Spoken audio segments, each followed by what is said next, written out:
Hello everyone, my name is Eric, and today I'll be presenting the generative design of Northeastern University's Husky Carbon, a morpho-functional legged robot. So our lab, the Silicon Synapse Lab, is a part of Northeastern University's Electrical Engineering and Computer Science Department.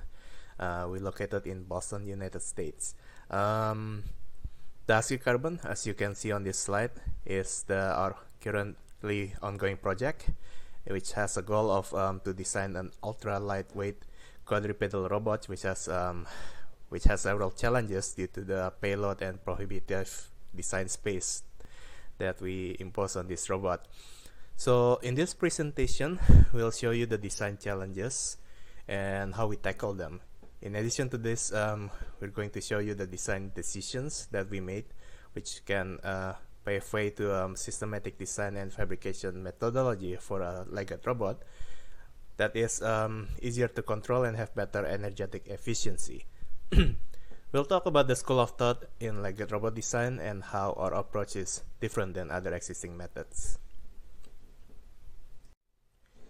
So in our design approach, we are highly motivated in the concept of computational structure and morphological computation in robots' locomotion. So in robots, the morphology can have a great impact in control efficiency and locomotion characteristics.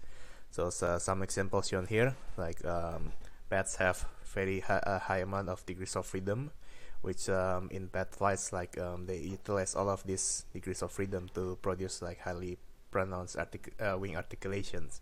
So what we are interested in is whether we can consider the role of morphology in finding solution that is highly efficient.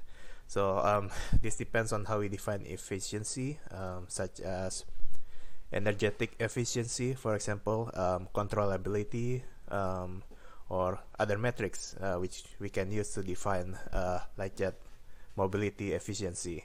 So we will explain about the interconnection between morphology and in this study is the efficiency which we can study using computational tools which are readily available. So in this slide, we shows our preliminary results of Husky Carbon. As you can see over here is the robot trotting between the actual robot and the simulation. So this robot is fabricated using thermoplastic and carbon fiber composite materials. We'll also briefly mention our 3D printing approaches later in the presentation.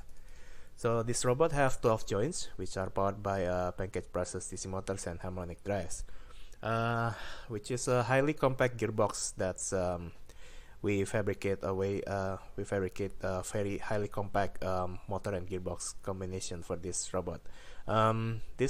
These motors are controlled using Elmo amplifiers, which is a highly fast and accurate brushless motor driver.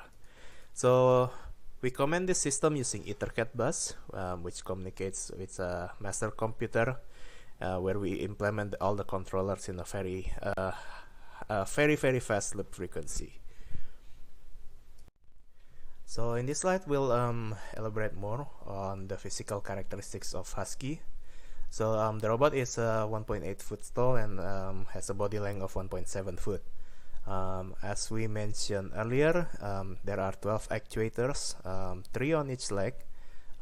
They control the hip frontal, hip sagittal, and the knee joints. And somewhere in the middle of the robot, as you can see, there's a power electronics. This is where we store all of the Elmo amplifiers, which basically the motor drivers that drives all of these 3 motors. As you can see, most of the weight of the torso comes from this power electronics, and that creates a front heavy design. So there's a major challenge in stabilizing this robot compared to other quadrupedal robots is primarily due to narrower stance that we have here. So the robot width is only 0.8 foot, which makes it relatively narrow stance compared to its height. So in other quadrupedal robots, they have typically has a wider stance, which makes the support polygon larger, and it's easier to put the center of mass inside the support polygon, which makes the system more stable. So unlike those systems, because we have narrower stance, we have smaller support polygon, and it makes the system more unstable. So this makes active stabilization much more important to our system, and also more difficult to design due to more unstable, due to inherent instability of the system. Front heavy shit. In this slide, we'll show you how we solve the mobility value of added mass problem. In this case, like you can see Husky on the left, and we have another bipedal robot on the right hand side. Simply speaking, we look at the legged robot as a self-manipulating system, and we are extremely interested in understanding how the added mass from various components, such as the amplifiers, actuators, or other structural components, and how they contribute to the overall mobility characteristics of the robot. In this work, we look into parametric design tools such as Rhino Grasshopper to create design space for a robot. So we pair this design tool with a physics engine, and we look at the locomotion characteristics of each morphology and compare their performance, which in this case is the total cost of transport. And we attempt to find the designs that will minimize this cost of transport. So in this slide, we'll show the figure that shows the total cost of transport of Husky using the parametric identification tool that we mentioned earlier. So this is done using a constant total mass, and we simulate the robot only for forward walking, as we mentioned earlier. So this figure shows the total cost of transport shown in color intensity on each of these data points, showing the relative position of the center of mass. So as you can see in this plot, a front-heavy system has a wider region where the cost of transport is lower. So this indicates that a front-heavy system, at least for walking, is more efficient. So this finding in this study led us to design Husky as a front-heavy system. So in this slide, we'll provide some system overview and the embedding process that we utilize to further reduce weight in our system. So we employ an embedding technique for our in some of our 3D printed components, where we directly insert reinforcement material, bearing, and other components inside the 3D printed plastic.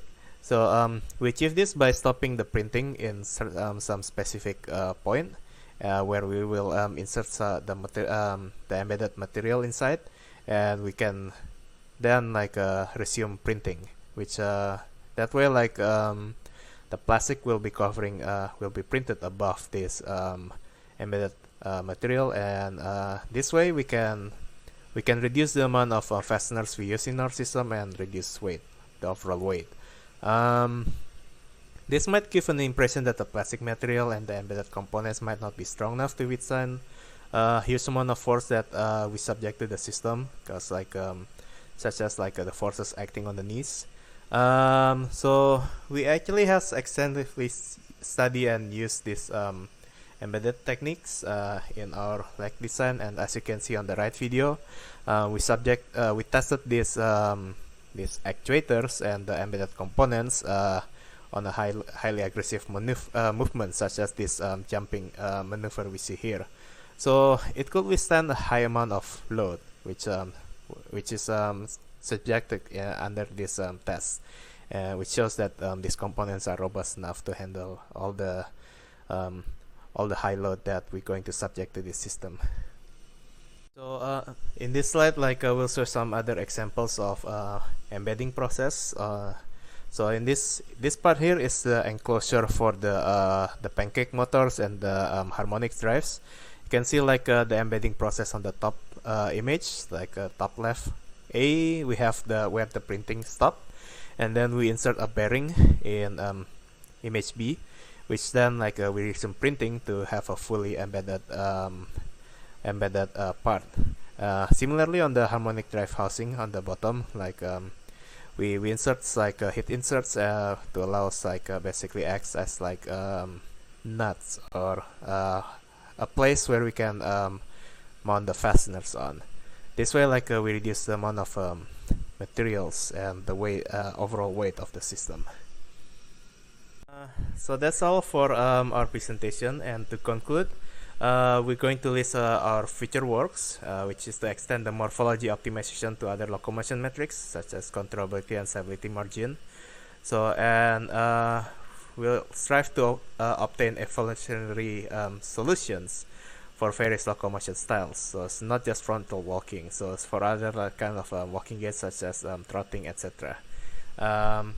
That's all for today. Thank you for listening and have a good day.